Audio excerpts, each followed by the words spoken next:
The snow fell in Sir, thick, can you tell silent Santa flakes we that moved? Christmas Eve, transforming the city streets into something almost magical. Alexander Hayes stood outside the downtown office building, his navy suit pristine despite the weather, his Italian leather shoes already dusted with white. He'd just locked up after working, late again, making sure everything was perfect for the post-holiday client meetings. At 42, Alexander had built Hayes Financial Group into one of the most respected investment firms in the city.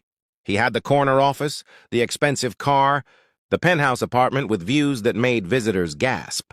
What he didn't have was anywhere to be on Christmas Eve. His parents had retired to Florida years ago. His brother lived overseas, and his last serious relationship had ended 3 years prior, when his girlfriend had tired of always coming second to his work. He was reaching for his phone to call a car when he noticed them, a young woman and a small boy huddled on the steps of the old building next door. The building had been abandoned for months, waiting for renovation that kept getting delayed. They sat among several bags and a small suitcase, the woman's arm wrapped protectively around the child. The boy couldn't have been more than 4, wearing a green knit cap and a red jacket that looked warm enough at least. He clutched a worn teddy bear and was pointing up at the sky, saying something to his mother. The woman was maybe 26 or 27, blonde hair pulled back in a braid, wearing a tan jacket that had seen better days. Even from a distance, Alexander could see she was trying to smile for her son, trying to make this, whatever this was, seem less dire than it clearly was. Alexander had learned long ago to walk past such scenes. The city was full of people struggling, and you couldn't help everyone. Getting involved meant complications, meant emotions he didn't have time for. His therapist had once told him he'd built walls, so high that even he couldn't see over them anymore. But it was Christmas Eve, and the boy was so small. Before he'd fully decided to do so, Alexander found himself walking toward them. The woman noticed him approaching and instinctively pulled her son closer, her body language shifting to protective alertness. "I'm sorry to bother you," Alexander said, stopping a respectful distance away and raising his hand slightly to show he meant no harm. "I work in the building next door. I just wanted to make sure you're okay. It's getting colder, and this street isn't the safest at night." The woman's jaw tightened. "We're fine, thank you." Her voice was polite but firm, the tone of someone used to fending for themselves. "We're just waiting for someone." It was clearly a lie, but a proud one.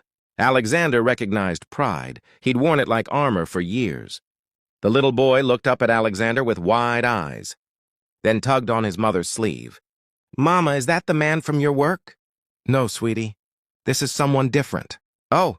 The boy seemed to consider this, then said with the fearless directness of children, "We're sitting here because we don't have a house right now. But Mama says it's an adventure." "Noah," the woman said softly, a mix of embarrassment and resignation in her voice. "Sorry," Noah said, though he didn't look particularly sorry. He pointed up at the sky again, where snowflakes continued to fall through the glow of the streetlights. "Look, it's snowing." "It's perfect for Christmas." Alexander felt something crack in his carefully maintained composure. He crouched down to Noah's level, ignoring the snow soaking into his expensive suit pants. "It is perfect for Christmas." "Are you excited about Santa coming tonight?" Noah's face lit up, then fell slightly. He looked at his mother, then back at Alexander with sudden concern in his young eyes. "Sir, can you tell Santa we moved? Because we don't live at our old apartment anymore, and I don't want him to go there and not find us. Mama says Santa knows everything, but what if he doesn't know we're here now?" The simple question, asked with such earnest worry, hit Alexander harder than any business failure ever had. This child, homeless on Christmas Eve, was worried about Santa finding him. Alexander looked up at the mother, whose eyes had filled with tears she was clearly trying to hide from her son. Up close he could see the exhaustion in her face, the weight of carrying more than any person should have to bear alone. "I'm Alexander Hayes," he said, standing slowly, "and I think I can help with that Santa situation. But first, can we get you and Noah somewhere warm? There's a diner 2 blocks from here that stays open all night. We could at least get some hot food and figure out what comes next." The woman hesitated, clearly torn between pride and desperation, between protecting her son and accepting help from a stranger. "Please," Alexander added quietly. "It's Christmas Eve. Let me do one good thing today." After a long moment, she nodded. I'm Emily Parker, and thank you. We've been sitting here for about an hour trying to figure out what to do. They gathered the bags. There weren't many, Alexander noted. Probably everything they owned, and walked to the diner. Noah chattered the whole way, pointing out Christmas lights and decorations, trying to spot reindeer in the sky, asking Alexander if he knew Santa personally. I don't know him personally, Alexander admitted as they settled into a corner booth. But I bet we can make sure he knows where to find you. Do you have kids? Noah asked, settling next to his mother with his teddy bear on his lap. Do they believe in Santa? I don't have children, Alexander said, and felt the familiar ache of that truth. Oh, you should get some. They're fun. Right, Mama? Emily managed a smile, though Alexander could see her fighting to hold herself together. Very fun, baby, even when they ask strangers too many questions. The waitress came, and Alexander ordered them all hot chocolate and the dinner special, meatloaf, mashed potatoes, vegetables, real comfort food. As they waited, he gently asked the question he needed to ask. What happened, Emily? If you're comfortable telling me. Emily wrapped her hands around her water glass as if drawing strength from it.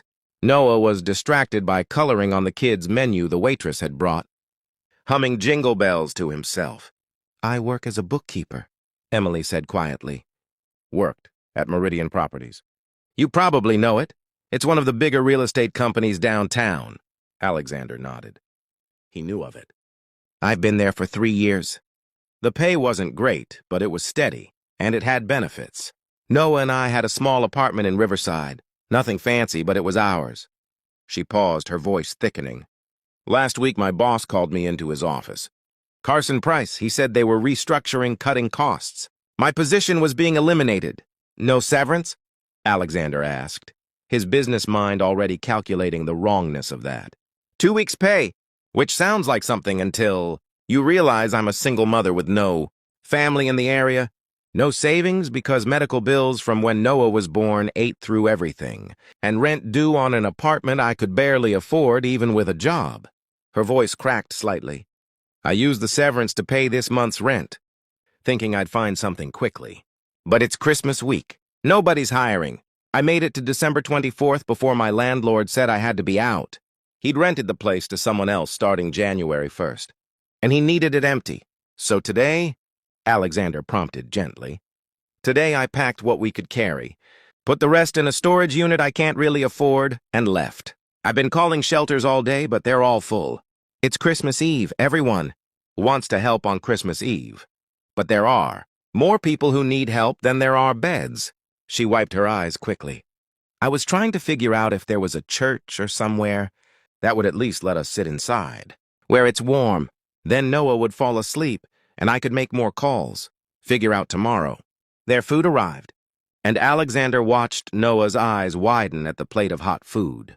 The boy dove in with the appetite of someone who hadn't eaten much that day, or maybe longer. Emily, Alexander said carefully, what if I told you I might have a solution, at least for tonight?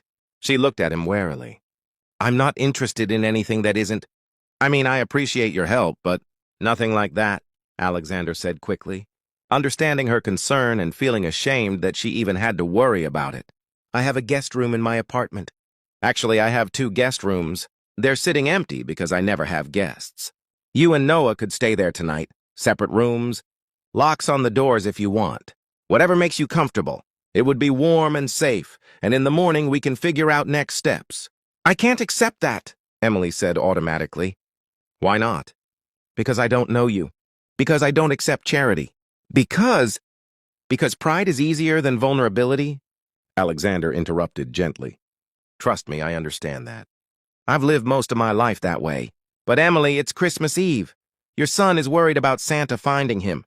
Let me give you both a safe place to sleep tonight. No strings, no expectations. Just one person helping another because it's the right thing to do. Emily looked at Noah, who was nearly finished with his meal, a little bit of gravy on his chin, happily oblivious to his mother's internal struggle. Alexander saw. The moment she made her decision, saw. Her pride war with her love for her son, and love win. One night, she said quietly. And tomorrow I start making calls, finding something permanent. Deal, Alexander agreed. They finished dinner, and Alexander paid the bill. As they walked to his car, he texted his driver and asked him to come, promising double pay for working Christmas Eve. Noah slipped his small hand into Alexander's. "Mr. Alexander, thank you for helping us. Mama says we should always say thank you when people are kind." "Your mama is very wise," Alexander said, looking down at this child who'd lost his home but not his sweetness. The drive to Alexander's penthouse was quiet. Emily stared out the window at the decorated houses, the Christmas lights, the life she'd had until a week ago. Noah dozed against her shoulder, clutching his teddy bear. When they arrived at the building, Emily's eyes widened at the doorman, the marble lobby, the private elevator. "You live here?" "I do. It's a bit much, honestly. I bought it as an investment and ended up moving in." Alexander didn't mention that he'd bought it to prove something to his ex-girlfriend, to show that he could achieve the success they'd always talked about. By the time he'd closed on the property, she'd already moved on. The penthouse was everything you'd expect from a successful 42-year-old. Bachelor, modern furniture, expensive art, floor-to-ceiling windows showing the glittering city below. It was also sterile, impersonal, more like a hotel suite than a home. "It's beautiful," Emily said. But Alexander heard the unspoken question. How does someone have all this when others have nothing? "The guest rooms are this way," Alexander said, leading them down a hallway. He showed them each room, one with a queen bed, one with twins. "Take your pick. There are fresh towels in the bathrooms, and I can find some clothes that might work as pajamas. My housekeeper keeps the guest closet stocked just in case." Noah had woken up enough to explore, running from room to room. "Mama, look at the big windows. You can see everything. And there's a huge TV. Can we watch Christmas movies?" "Noah, it's late. We should sleep," Emily started, but Alexander interrupted. "Actually, I was planning to watch a Christmas movie myself. Would you both like to join me? I have hot chocolate mix somewhere, and I think there are cookies left over from a client gift basket." An hour later, Alexander found himself doing something he hadn't done in years, sitting on his couch watching A Christmas Story with Noah between him and Emily, all three of them drinking hot chocolate. Noah laughed at the funny parts, asked questions during the commercials, and slowly, inevitably, began to drift off. When Noah's breathing deepened into sleep, Emily carefully moved him to lie with his head on her lap. She stroked his hair gently, and Alexander saw tears sliding down her cheeks. "I'm sorry," she whispered. I've been trying so hard to stay strong for him, to make this seem like an adventure instead of a disaster. And you've been so kind, and you don't have to apologize for feeling overwhelmed by an overwhelming situation," Alexander said quietly. "You've had your entire life turned upside down in a week. You're allowed to fall apart a little. I can't afford to fall apart. I'm all Noah has. His father." She paused, seeming to decide how much to share. "His father left when I was 6 months pregnant. Said he wasn't ready to be a dad, wasn't ready for the responsibility. I haven't heard from him since. My parents died in a car accident when I was 20, and I was an only child. It's just been me and Noah against the world. That's a heavy load to carry alone." "It is, but I've managed. Until now. Until Carson Price decided I was expendable." There was bitterness in her voice now. 3 years I worked for that man. 3 years of showing up early, staying late, doing whatever was needed, and he let me go the week before Christmas without a second thought. Alexander felt anger stirring, not just at Carson Price, but at the system that allowed such things, at the casual cruelty of business decisions that destroyed lives. He'd made similar decisions himself over the years, he realized with discomfort. How many employees had he let go without really thinking about their circumstances, their families, their struggles? "I'm sorry that happened to you," he said. "You deserved better." They sat in silence for a while, watching the movie's glow flicker across Noah's sleeping face. "Can I ask you something?" Emily said eventually. "Why are you doing this?" "Really? You don't know us. We're complete strangers. Yet you're letting us stay in your home, feeding us, being incredibly generous. Why?" Alexander thought about how to answer that. "Honestly, I'm not entirely sure. I don't usually do things like this. I've spent most of my adult life focused on work, on building my business, on proving I could be successful. I've kept people at arm's length, because relationships are messy and complicated and distract from goals." He paused. But tonight, when I saw you and Noah on those steps, when he asked about telling Santa you'd moved, something shifted. I realized that all the success in the world doesn't mean much if you're spending Christmas Eve alone in an empty apartment. So where your good deed? Your Christmas charity case? There was no malice in Emily's words, just tired curiosity. Maybe initially, Alexander admitted. But no, not anymore. Now you're just two people who needed help. And I'm someone who's realizing he might need help too. Just a different kind. Emily studied his face in the dim light. You're lonely. It wasn't a question, and Alexander didn't treat it like one. Yes, very. I just didn't let myself acknowledge it until tonight. Loneliness is different from being alone, Emily said softly. I've been alone, just me and Noah, for years. But I haven't been lonely because I have him. You have all this? She gestured at the expensive apartment. But nobody to share it with. No, Alexander agreed. Nobody to share it with. They carried Noah to bed together, Emily tucking him in while Alexander stood in the doorway. The boy barely stirred. Just mumbled something about reindeer before settling back into sleep. He still believes in magic, Emily said, kissing Noah's forehead. Despite everything, he still believes that good things can happen. That Santa will find him, that tomorrow will be better. I don't know how to keep that alive for him, when I'm not sure I believe it anymore myself. Maybe we help each other believe again, Alexander suggested. You and Noah remind me what matters. I help you get back on your feet. We all come out better than we went in. Emily turned to look at him, and for a moment, something passed between them, recognition maybe, or understanding. Two lonely people finding an unexpected connection on Christmas Eve. Merry Christmas, Alexander, she said softly. Merry Christmas, Emily. The next morning, Alexander woke to laughter. He stumbled out of his bedroom, still in the t-shirt and sweatpants he'd slept in, to find Noah at the living room window, nose pressed to the glass. Mr. Alexander, it snowed so much. Look how pretty everything is. It's like a snow globe. Emily was in the kitchen, looking embarrassed. I'm sorry I couldn't keep him quiet. He's so excited. He thinks... She lowered her voice. He thinks Santa found us. Alexander followed her gaze to the living room, where 3 wrapped presents sat under his decorative tree. He'd put them there himself in the early hours of the morning, after both Emily and Noah had gone to bed. He'd ordered them from an all-night delivery service, paying extra for gift wrapping. Looks like Santa did find you, Alexander said, winking at Emily. Noah's joy when he opened the presents, a new warm jacket, a set of books, and a small stuffed reindeer to keep his teddy bear company, was worth every penny of the overnight delivery premium. He hugged each gift like it was the most precious thing in the world. See, Mama? I told you Santa would know. I told you. Over breakfast, which Alexander ordered delivered from a nearby hotel that did Christmas brunch, they talked about next steps. Alexander had already made some calls. I spoke with my head of HR this morning, he said. We have an opening for a senior bookkeeper. It's more responsibility than your last position, and it pays significantly better. If you're interested, the job is yours. Emily set down her fork, staring at him. You're offering me a job? I'm offering you an interview that I'm fairly certain will result in a job offer, assuming your qualifications are as strong as you've indicated. I had my HR director do a quick background check. I hope you don't mind, and your references from your previous jobs are excellent. Carson Price was an idiot to let you go. I don't know what to say. Say you'll consider it. We also have a corporate housing program for employees relocating or in transition. There's an apartment available, 2 bedrooms, fully furnished, available immediately. You could stay there rent-free for 3 months while you get back on your feet, then transition to a reduced rate after that. Emily's eyes filled with tears again. Why are you doing all this?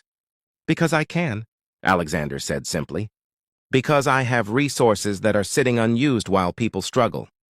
Because Noah asked about telling Santa you'd moved, and that question made me realize I've been living half a life. He paused. And because maybe, if you're willing, I'd like to get to know you both better. Not as charity cases or employees, but as people. As friends, possibly? Possibly more than friends? Emily asked quietly, and Alexander saw both hope and fear in her expression. I don't know, he answered honestly. Maybe. But let's start with friends and see where things go. No pressure, no expectations, just possibility. Noah, oblivious to the weight of the adult conversation, was making his new reindeer and teddy.